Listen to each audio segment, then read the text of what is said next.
Olá, estamos aqui mais uma vez dando continuidade ao trabalho relativo à obra Caminho, Verdade e Vida do Francisco Cândido Xavier sobre a psicografia do Espírito Emmanuel. Desta feita, nós vamos trabalhar com vocês o capítulo de número 99, cujo título é Prometer. Eu sou Cristina Moreira e vou fazer a leitura desse capítulo e lançar a vocês algumas luzes para que vocês possam compreender esse capítulo e tirar dele vários ensinamentos interessantes, porque já que nós estamos em processo de crescimento, em processo de evolução, em processo de trabalho, né, de melhoria das nossas condições espirituais, é necessário que a gente tenha sempre à mão leituras edificantes como essa e que a gente não só faça a leitura delas, mas que a gente consiga tirar delas o maior proveito possível. Então, a gente vai tentar ajudar vocês e ajudar a nós mesmos na compreensão desse capítulo. Prometer. Prometendo-lhes liberdade, sendo eles mesmos servos da corrupção. A exemplo de todos os outros capítulos, esse também inicia com uma passagem bíblica. A passagem bíblica é exatamente essa. E eu quero chamar a atenção de vocês exatamente para essa passagem bíblica.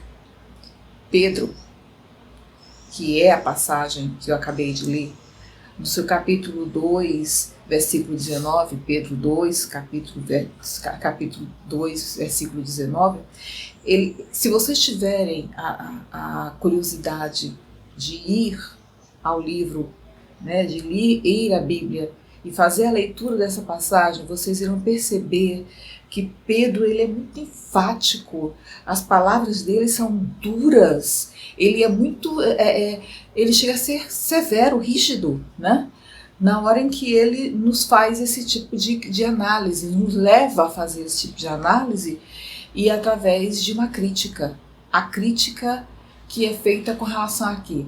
Com relação àqueles que querem propagar a liberdade e que na verdade são escravos. Como é que eu vou ensinar o outro a ser livre se eu mesmo não sou? Né? Se eu mesmo não sei viver essa liberdade.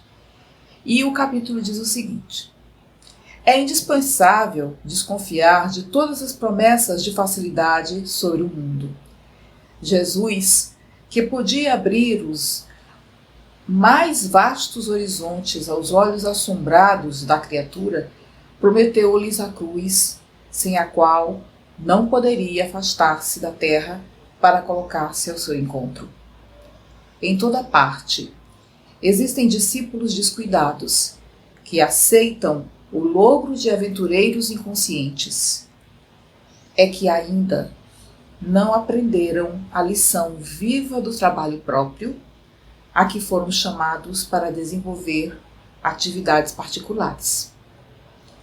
Os fazedores de revoluções e os donos de projetos absurdos prometem maravilhas, mas, se são vítimas da ambição, servos de propósitos inferiores, escravos de terríveis enganos, como poderão realizar para os outros a liberdade ou a elevação de que se conservam distantes? Não creias em salvadores que não demonstrarem ações que confirmem a salvação de si mesmos. Deveis saber que foste criado para a gloriosa ascensão, mas que só é fácil descer. Subir exige trabalho, paciência, perseverança, condições essenciais para o encontro do amor e da sabedoria. Se alguém te fala em valor das facilidades, não acrediteis. É possível que o aventureiro esteja descendo, mas quando te façam ver perspectivas consoladoras por meio do suor e do esforço pessoal, aceita os alvitres com alegria. Aquele que compreende o tesouro oculto nos obstáculos, e dele se vale para enriquecer a vida. Está subindo e é digno de ser erguido. Olha que capítulo interessante. Esse capítulo vem nos ensinar que, por incrível que possa parecer, não é um caminho fácil que vai nos fazer crescer. Até rimou. Quantas e quantas pessoas hoje estão aderindo a seitas, estão aderindo a igrejas, estão aderindo a direções religiosas que lhe prometem facilidades, que lhe prometem caminhos que são cheios de flores, cheios de cores, cheios de prosperidade. Nós que professamos a doutrina espírita sabemos que nem é sempre assim que a gente tem que caminhar. Não é caminhando entre flores sempre, não é caminhando entre cores e maravilhas sempre que nós vamos conseguir evoluir. Por vezes, é necessário que estejamos, sabe, em condições muito adversas, em condições que talvez a gente nem consiga perceber os motivos e as razões, o porquê está vivenciando aquilo. Mas ao invés de se maldizer, e ao invés de buscar o caminho fácil, o que esse capítulo nos revela, o que esse capítulo quer nos ensinar é exatamente que nós devemos tirar proveito do caminho que é árduo e até duvidar daqueles que nos insistem em colocar no caminho fácil. Não só duvidar, mas inclusive até parar e refletir se esse caminho fácil que está sendo apontado por essa pessoa ou por esses segmentos religiosos realmente são compatíveis com o que Cristo viveu, com o que Ele nos ensinou e com o que Ele efetivamente quer que façamos.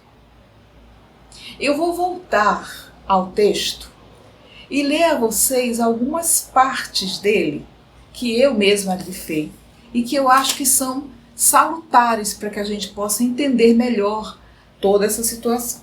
Então vejamos. Eu grifei a seguinte parte. Primeiramente, logo de início no texto, é dito: é indispensável desconfiar de todas as promessas de facilidade sobre o mundo. Porque, como eu disse, nem sempre essas promessas nos oportunizam a evolução.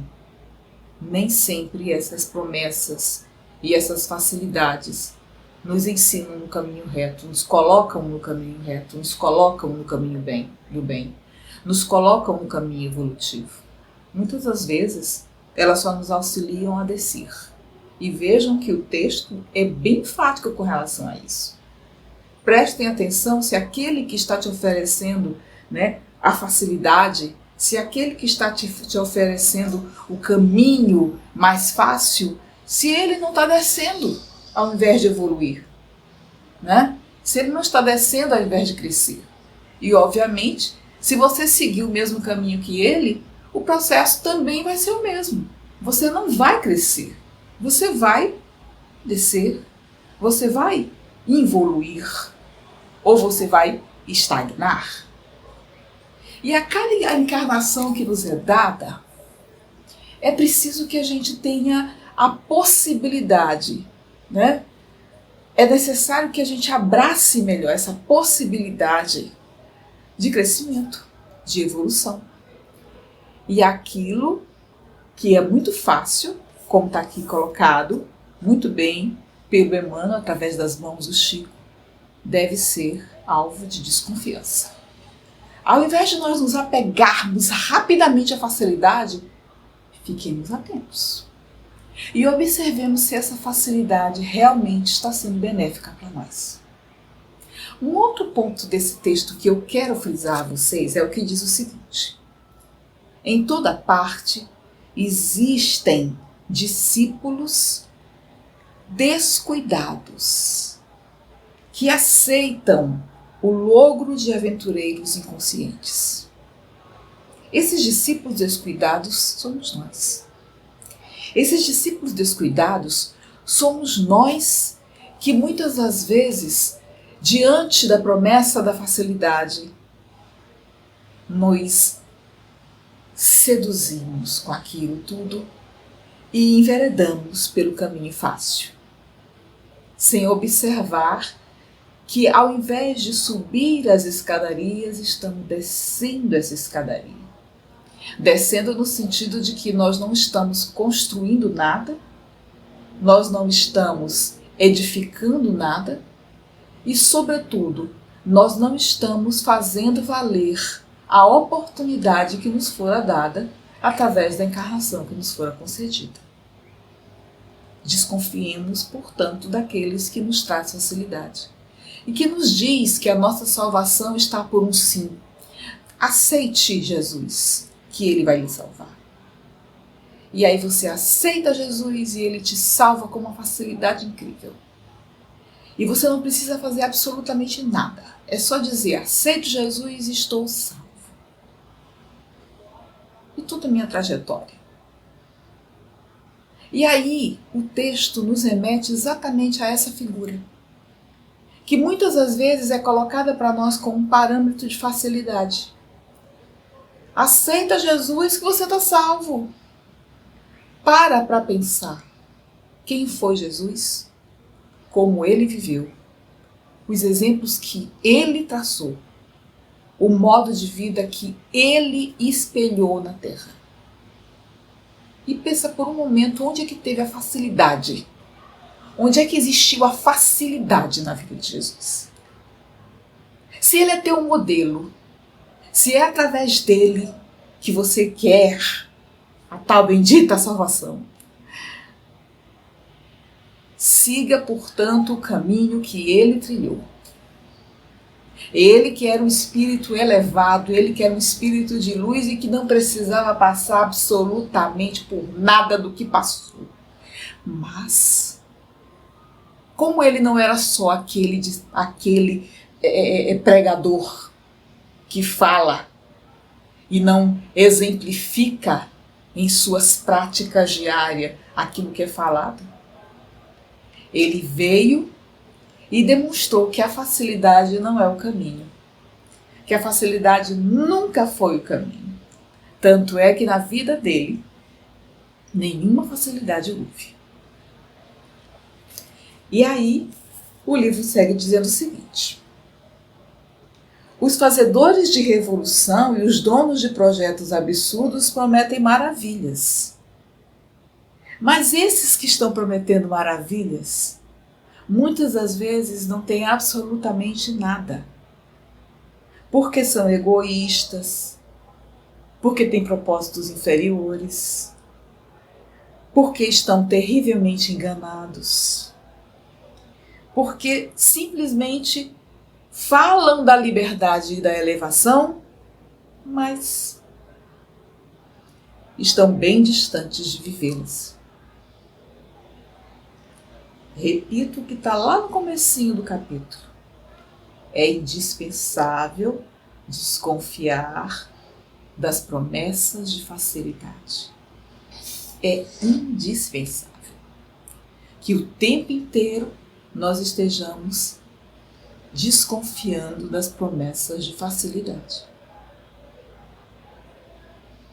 O caminho florido é lindo, o caminho florido é sedutor, mas observa quantos de nossos irmãos não caminharam por caminhos tão floridos, não caminharam por caminhos tão coloridos e edificaram tanto.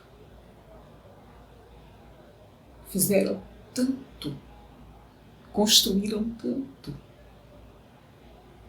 Não abraçaram a facilidade, tiveram vidas difíceis. Irmã Dulce, Chico Xavier, Madre Teresa de Calcutá, Gandhi, E esses são alguns exemplos. Para citar a vocês, espíritos que foram altamente edificadores, sem viver facilmente, sem abraçar a facilidade. E aí, o livro segue, o capítulo segue, dizendo para nós que é necessário que a gente creia, que a gente passe a crer naqueles que não apenas falam, mas agem, atuam, caminham, praticam tudo aquilo que falam,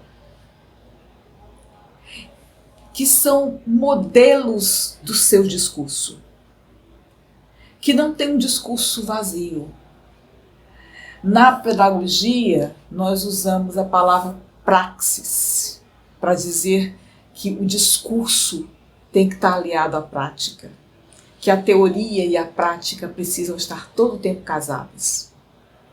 E é por isso que está colocado aqui pelo Emmanuel através das mãos do Chico, que é necessário que a gente vislumbre a vida daquele que está nos oferecendo a facilidade e verificando se realmente essa facilidade é promissora. Se ao invés de descer as escadarias, nós estamos realmente subindo essas escadarias. Então, eu vou repetir o que está bem no comecinho. Desconfie do caminho fácil. Desconfie das facilidades e desconfie de todos aqueles que de algum modo querem fazer com que você acredite que vivendo a facilidade, vivendo só as coisas benéficas da vida, vivendo só as coisas maravilhosas da vida, você está crescendo. Não. Muitas das vezes é preciso a gente caminhar por caminhos muito tortuosos. E a nossa parte é saber aprender nesses caminhos. Fiquem com Deus, meus amigos. Fiquem com Deus, meus amigos. Estudem o capítulo, leiam o capítulo e até a próxima. Na próxima nós iremos trabalhar o capítulo 90, capítulo 100, né? O capítulo 100 que se intitula Auxílio do Invisível. Muito obrigado pela atenção de todos.